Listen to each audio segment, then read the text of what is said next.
ये लड़का का खरे कथे गुरुदेव ये लड़का लत में संग में लेके रहे तो कथे दादा ये लड़का ला शेर भालू खा दिन कह के जान की मैं अपन कुश ला निकाल के लड़का ला मैं बना दिए हूँ।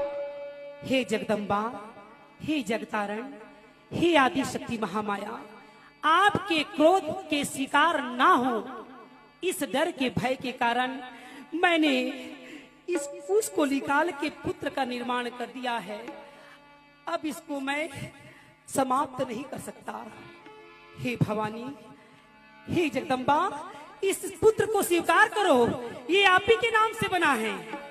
माता जानकी जी वाला धारण कर लेते कहे गुरुदेव मैं अपने पुत्र जैसे ही रखूंगी और पुत्र जैसे ही क्या ये संसार में जितने भी जीव हैं वो मेरे ही तो पुत्र हैं। बोल दे कुश महाराज की।